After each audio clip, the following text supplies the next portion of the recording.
মোৰ ককা গোলাপ চন্দ্ৰ শইকীয়া আজি প্ৰায় 16 দিন ধৰি আপোনালোকৰ ইয়াতে স্ৰষ্টা হস্পিটেলত ৰখা হৈছে। ডিব্ৰুগড় অভিমুখে আহি আছিলোঁ বাইক লৈ।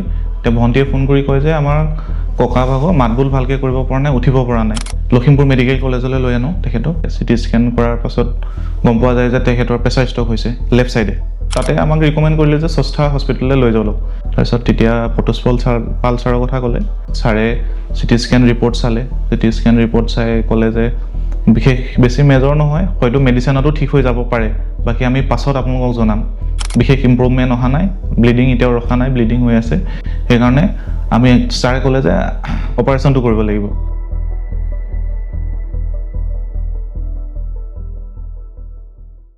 নমস্কাৰ, মই নয়নজ্যোতি শইকীয়া।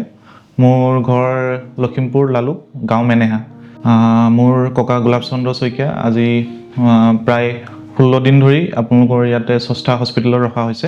মই যেতিয়া আপোনাৰ বাইক চলাই আহি আছোঁ তেতিয়া পটককৈ ভণ্টিয়ে কৈছে আৰু যে আপোনাৰ ককা এনেকৈ উঠিব পৰা নাই, অকণমান মাত চাত তেনেকৈ ভালকৈ ক'ব পৰা নাই। তাৰপিছত ককা বহুত বেছি চিৰিয়াছ। তেতিয়া মোৰ বুকুখন ডাইৰেক্ট ডিপিং কৰিছে আৰু সেইটো সময়তে লগে লগে আমি লখিমপুৰ মেডিকেল কলেজলৈ লৈ আনো তেখেতক। মেডিকেল কলেজত অনাৰ পাছত চিটি স্কেন কৰায়। চিটি স্কেন কৰাৰ পাছত গম পোৱা যায় যে তেখেতৰ প্ৰেছাৰ ষ্ট্ৰক হৈছে লেফ্ট চাইডে। তাতে আমাক ৰিকমেণ্ড কৰিলে যে স্ৰষ্টা হস্পিটেললৈ লৈ যাবলৈ। আমি সেই ৰিকমেণ্ডেশ্যনৰ মতে আমি ইয়ালৈ লৈ আহিলোঁ। তেতিয়া পটুছপল পাল ছাৰৰ কথা ক'লে। পিছদিনা চিটি স্কেন কৰালে। চিটি স্কেন কৰাই দেখিলে যে বিশেষ ইম্প্ৰুভমেণ্ট অহা নাই, ব্লিডিং এতিয়াও ৰখা নাই, ব্লিডিং হৈ আছে। সেইকাৰণে আমি ছাৰে ক'লে যে অপাৰেশ্যনটো কৰিব লাগিব। 11 তাৰিখে ৰাতি ককাক অটিত নিয়া হয় আৰু পটুছপল ছাৰে অপাৰেশ্যন কৰে, ছাকচেছফুলি অপাৰেশ্যন কৰে। অপাৰেশ্যনৰ পৰা ওলাই অনাৰ পাছত ককাই যেতিয়া ব্ৰেইনৰ অপাৰেশ্যন হোৱাৰ পাছতো যেতিয়া ককাই ধৰি লওক চকু মেলি আছে, আমাক কথা ক'লে, ৰেছপন্স কৰিছে, তেতিয়া খুবেই ভাল লাগিছিলে যে ককাৰ ৰিকভাৰী হৈ আছে লাহে লাহে। ভাল লাগিছে, অনুভৱ আমাৰ খুবেই ভাল।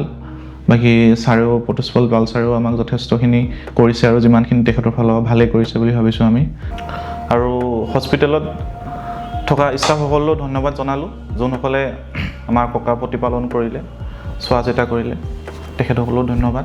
আৰু বিশেষকৈ মই ক'ব বিচাৰিম যে পটুছপল পাল ছাৰ, তেখেতলৈও বহুত বহুত ধন্যবাদ। তেখেতে আমাক গোটেইখিনি ককাৰ ইমান এটা ডাঙৰ ব্ৰেইনৰ চাৰ্জাৰী কৰিলে ছাকচেছফুলি। আৰু এতিয়া লাহে লাহে আমিও অলপ ইম্প্ৰুভ হোৱা দেখিছোঁ। সেইটো হয়, ছাৰলৈ বহুত বহুত ধন্যবাদ। যদি বাকীখিনি কথা ক'বলৈ যাওঁ, বাকীকেইজন ছাৰ মই তেখেতলোকৰ নাম নাজানো, কিন্তু যোনজন কাৰ্ডিঅ'লজিষ্ট হওক বা আপোনাৰ মেডিচিন ডক্টৰ, তেখেতসকলৰ ব্যৱহাৰ পাতি বা কথা বতৰা ৰেছপন্স চব ঠিকেই পাইছোঁ, আমি ভালেই পাইছোঁ। আপোনালোকৰ নাৰ্ছসকলেও, যোনকেইজন ইয়াত নাৰ্ছ আছে, নাৰ্ছসকলেও ব্যৱহাৰ পাতি ভালেই আছে।